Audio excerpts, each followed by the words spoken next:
ஆங்காங்கே உள்ள பொதுமக்கள் மற்றும் கழக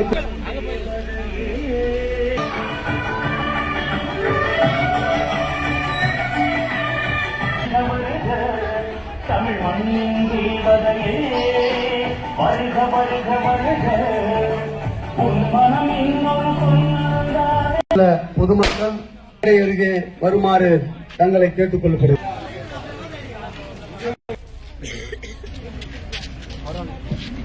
பாருங்கய்யா,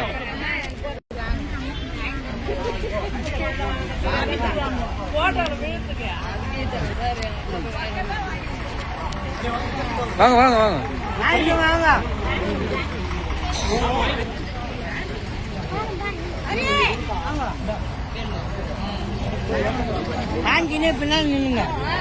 பெருமொட்டூர் ஊராட்சி வாழ் மகளிர் சொந்தங்களே, உங்கள் அனைவருக்கும் என்னுடைய நன்றி கலந்த வணக்கத்தினை தெரிவித்துக் கொள்கின்றேன். இந்த மதுரை பெருமொட்டூர் ஊராட்சியில பாத்தீங்கன்னா 2 பூத் இருக்கிறது. என் பக்கத்துல மதுரை பெருமொட்டூர் ஊராட்சியில 2 பூத் இருக்குது. இங்க தேர்தல் வாக்குறுதி பரப்புரையின் போது இங்க நம்ம வண்டியில பேசணும். எல்லாம் நீங்க கேட்டீங்க இல்லையா?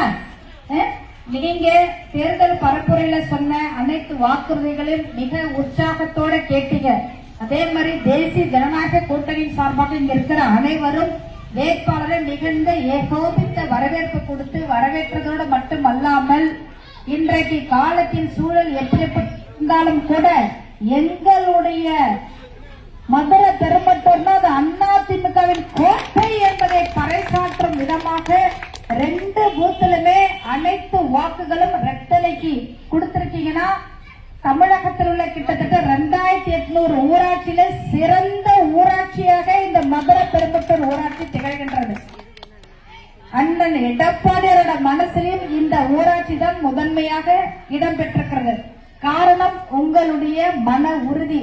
எது எங்க எப்படி நடந்தாலும் சரி, அது உள்ளாட்சி மன்ற தேர்தலாக இருந்தாலும் சரி, சட்டமன்ற தேர்தலாக இருந்தாலும் சரி, நாடாளுமன்ற தேர்தலாக இருந்தாலும் சரி, எங்களுடைய ஆதரவுனா அது அனைத்து இந்திய அண்ணா திராவிட முன்னேற்ற கழகத்துக்கு மட்டும்தான் என்பதை உறுதியோடு நிற்கின்ற ஒரு ஊராட்சி இந்த மதுரை பெருமட்டூர் ஊராட்சி என்பதை நீங்கள் இந்த தேர்தலில் பறைசாற்றிருக்கின்றீங்க.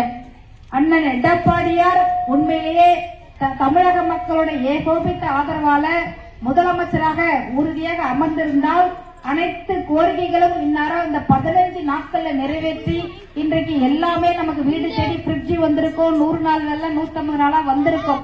ஆனால் இன்றைக்கு காலத்தின் சூழல் வேற மாதிரி ஆகிவிட்டது. இருந்தாலும் இந்த ஆட்சியானது நீடிப்பதற்கு வாய்ப்பே கிடையாது. அதனால உறுதியாக மீண்டும் அண்ணன் எடப்பாடியார் முதலமைச்சராக உறுதியாக வருவார். நமக்கு கொடுத்த அனைத்து வாக்குறுதியும் உறுதியாக அவர் நிறைவேற்றுவார். அதே மாதிரி இன்னைக்கு ஆட்சி இல்ல, அப்ப நமக்குடைய நிலைமை என்னெல்லாம் நீங்க நினைச்சு பயப்பட வேண்டாம். நீங்கள் எப்படி உங்களுடைய ஆதரவை இரட்டைலைக்கு வழங்கினீர்களோ, உங்களால் வெற்றி பெற்று எப்படி இன்றைக்கு சட்டமன்ற உறுப்பினராக இந்த ஆலமரத்தின் கீழே இன்றைக்கு உங்களால் வெற்றி பெற்று நான் நிற்கிறேன் என்றால், உண்மையாக இங்கே நான் சட்டமன்ற உறுப்பினர் அல்ல, இங்க இருக்கிற நீங்கள் தான் சட்டமன்ற உறுப்பினர். இந்த ஊராட்சியின் சார்பாக நீங்கள் எந்த கோரிக்கை வைத்தாலும் அந்த கோரிக்கை சட்டமன்றத்தில் உங்க குரலாக எதிரொலிச்சு அந்த கோரிக்கை நிறைவேறுவதற்கு முழுமையாக நான் உண்மையாக பாடுபடுவேன் என்பதையும் கூறிக்கொள்கின்றேன். அது மட்டுமல்ல, ஆண்டுக்கு 3 கோடி ரூபாய் சட்டமன்ற தொகுப்பு நிதி இருக்கின்றது.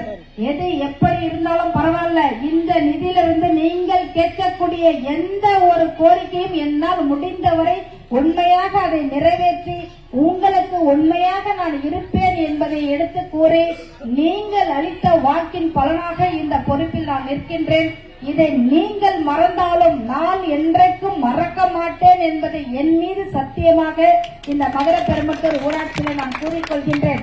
உங்களுடைய கோரிக்கை நம்முடைய அனைத்து இந்திய அண்ணா திராவிட முன்னேற்ற கழகத்தின் பொறுப்பாளர்கள் மூலமாக சொன்னாலும் சரி, நம்முடைய பாட்டாளி மக்கள் சொந்தங்களின் மூலமாக உங்கள் கோரிக்கையை சொன்னாலும் சரி, யார் மூலமாக எவர் மூலமாக நீங்கள் எந்த கோரிக்கை வைத்தாலும் அந்த கோரிக்கைக்கு முழுமையாக உண்மையாக இருந்து நான் முழுமையாக அதை நிறைவேற்றுவதற்கு அரும்பாடுபட்டு முயற்சி செய்வேன் என்பதையும் எடுத்து கூறி, உங்களெல்லாம் பார்க்கும் போது மிகவும் மகிழ்ச்சியாகவும் பெருமையாகவும் இருக்கிறது.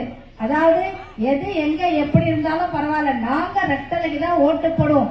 எங்களுடைய முதலமைச்சர் தான் அண்ணன் எடப்பாடியார் அப்படிங்கறது எவ்வளவு உறுதியோட நீங்க இருக்கீங்கன்னு பார்க்கும் போது உங்களை பார்க்க சந்தோஷமாகவும் மனசுக்கு நிறைவாகவும் இருக்கிறது. இருந்தாலும் இப்படி இருக்கிறதே தமிழகத்தின் சூழல் என்பதெல்லாம் நீங்க யோசிக்க வேண்டாம்.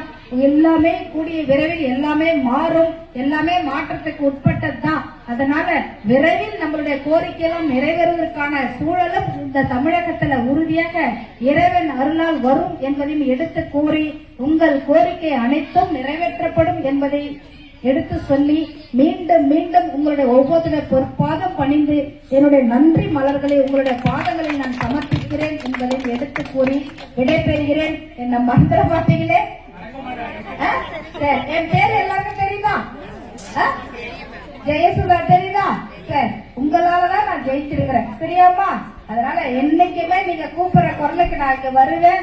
எந்த கோரிக்கையா இருந்தாலும் முழுமையா அதை நிறைவேற்றுவதற்கு நான் முயற்சி எடுத்து அதை நிறைவேற்றி கொடுப்பேன் என்பதும் எடுத்து சொல்லி